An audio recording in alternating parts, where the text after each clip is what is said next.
Hello दोस्तों, आपका स्वागत है जीए एकेडमी में।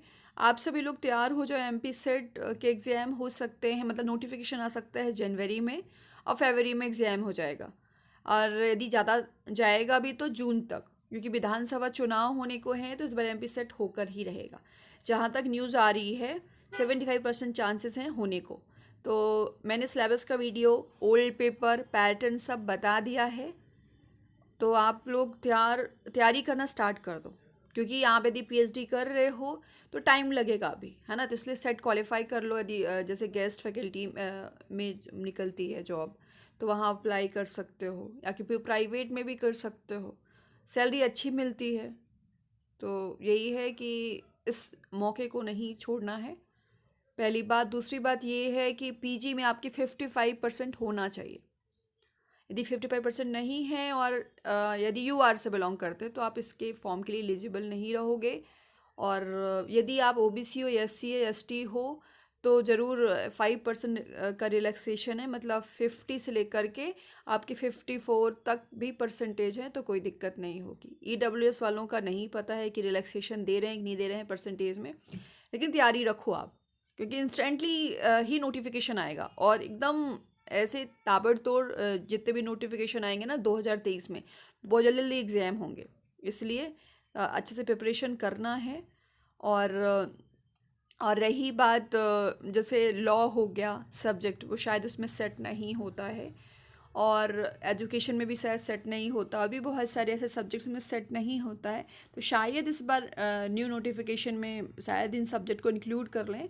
तो इस बात का आपको मतलब यही है कि आपको सिलेबस के अकॉर्डिंग पढ़ना ही है। और जिनके पास सिलेबस नहीं, जैसे एजुकेशन के लिए कोई सिलेबस नहीं बना हुआ है, लॉ के लिए कोई नहीं बना हुआ है, तो एक बात और इसमें लिखी गई है, जिन सब्जेक्ट्स में नेट या सेट का एग्ज़ाम नहीं होता वो सीधे अप्लाई कर सकते हैं किसके लिए, असिस्टेंट प्रोफेसर के लिए।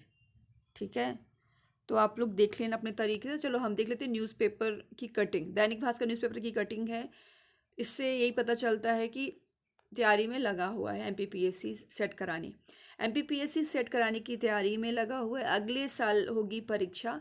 नियंत्रक और उप नियंत्रक हुए नियुक्त। और यदि आपका सेट क्वालिफाई हो जाएगा तो एक प्लस पॉइंट हो जाएगा, क्योंकि आपको पीएचडी भी हो रही है ना। सेट भी क्वालिफाई कर लोगे, क्योंकि यदि आप एमपी से बिलोंग करते तो सेट वैलिड हो जाएगा। मतलब एमपी से बिलोंग नहीं भी करते हो, लेकिन आप यदि यहाँ का एमपी का सेट देते हो और या आप अदर स्टेट से भी हो तो भी कोई दिक्कत नहीं है, लेकिन ये सेट सिर्फ एमपी में ही वैलिड रहेगा, है ना। जैसे यहाँ कोई वैकेंसीज आती हैं तो यदि आपका सेट क्वालिफाई है तो यहाँ अप्लाई कर पाओगे, और ये वाला सेट अदर स्टेट में अप्लाई नहीं होगा। जैसे नेट होता है ना, नेट ऑल ओवर इंडिया के लिए होता है, उसी तरीके से जो सेट होता है, एमपी सेट जो होता है, वो सिर्फ केवल मध्य प्रदेश के लिए होगा। ठीक है, तो चलिए देख लेते हैं और आगे क्या लिखा हुआ है। एक मिनट। मध्य प्रदेश सॉरी, हाँ, मध्य प्रदेश सरकार ने अ, मध्य प्रदेश लोक सेवा आयोग के माध्यम से राज्य स्तरीय पात्रता परीक्षा का आयोजन कराने की तैयारी शुरू कर दी है। 2023 की शुरुआत में इसका आयोजन किया जा सकता है, मतलब जनवरी में नोटिफिकेशन आ सकता है। प्लीज़ आप लोग तैयारी करो, ठीक है ना। 2023 की शुरुआत में इसका आयोजन किया सकता है। इसके लिए एक विशेष प्रकोष्ठ बनाया गया है। इसके संचालन के लिए उच्च शिक्षा विभाग ने 2 प्रोफेसर को एमपीपीएससी में 1 साल के लिए डिप्लॉय कर दिया है ना। शायद अपॉइंटमेंट किया होगा, पता नहीं क्या। माता जीजा बाई शासकीय कन्या पीजी महाविद्यालय इंदौर के अर्थशास्त्र प्रोफेसर कुशल जैन को परीक्षा का नियंत्रक से है ना सेट का, और सरोजनी नायडू शासकीय कन्या स्नातकोत्तर महाविद्यालय भोपाल, ये नूतन कॉलेज है, कि राजनीति शास्त्र के प्रोफेसर अमर कुमार नायक को उप परीक्षक नियंत्रक सेट का नियुक्त किया गया है। एमपीपीएससी के ओएसडी डॉक्टर आर पंच भाई ने बताया कि कितने विषयों के लिए सेट होगा उसका यूजीसी से अप्रूवल लेना होगा, है ना। मतलब अभी कितने सब्जेक्ट में सेट होगा ये भी बता नहीं सकते, है ना।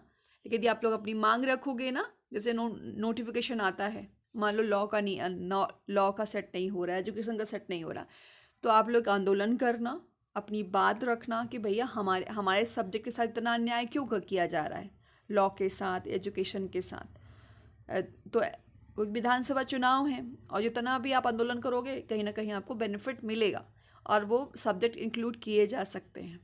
तो अच्छा चांस है, क्योंकि नेट थोड़ा सा टफ होता है as compare to set. Set easy रहता है, इसलिए सेट क्वालिफाई करने के बाद असिस्टेंट प्रोफेसर बन पाओगे। नेट क्वालिफाई करने वाले उम्मीदवार असिस्टेंट प्रोफेसर बनने के लिए पात्र हो जाते हैं। इसमें सफल होने वाले विद्यार्थी एमपी सेट को क्वालिफाई कर लेते हैं, एमपी सेट को, तो वो उच्च शैक्षिक संस्थाओं में असिस्टेंट प्रोफेसर की भर्ती के लिए पात्र हो सकेंगे। तो बहुत अच्छी बात है, आप लोग तैयार रहो। बार बार मैं इसलिए बोल रही हूँ कि आप लोग जुड़े हुए हो मुझसे, अदरवाइज़ मैं मतलब ऐसे किसी की हेल्प नहीं करती। लेकिन मैं आप लोग को बार बार जब भी लाइव स्ट्रीम में भी आई थी तब भी मैंने कहा था, क्योंकि मैं ये चाह रही जितने भी लोग जुड़े हुए हैं मुझसे उनका फ्यूचर ब्राइट हो जाए। ठीक है ना, ऑलरेडी आप लोग की पीएचडी चल रही है, जो लोग पीएचडी नहीं भी कर रहे हैं सिर्फ उनका पीजी बस है, तो प्लीज़ आप लोग अवेयर हो जाइए और तैयारी करना स्टार्ट कर दीजिए। हाँ, मैंने सभी का सिलेबस का वीडियो बना दिया है। आप बोलोगे सिलेबस नहीं है मेरे पास मैम, हम कैसे तैयारी करें, पैटर्न नहीं पता, तो पैटर्न का भी वीडियो बना हुआ है। और आपको ये बोलोगे कि ओल्ड पेपर नहीं है, तो ओल्ड पेपर का भी वीडियो बना हुआ है। ठीक है, जो इन पेपर के ओल्ड पेपर का वीडियो नहीं बना तो मैं अपलोड कर दूँगी। असिस्टेंट प्रोफेसर का भी सिलेबस का वीडियो और ओल्ड पेपर का वीडियो बनाया जा चुका है, तो आप चाहो तो देख लेना। अदरवाइज एमपीपीएससी की तो बल्ले बल्ले, एमपीपीएससी में जा करके वहाँ से भी देख सकते हो। ऑल द बेस्ट सभी को। और जैसे जैसे न्यू कोई अपडेट आएगा तो मैं आपको बता दिया करूँगी। और जब कभी आप लोग के पास बहुत सारे डाउट्स रहा करेंगे तो मैं लाइव स्ट्रीम ले लिया करूँगी। ठीक है, थैंक यू।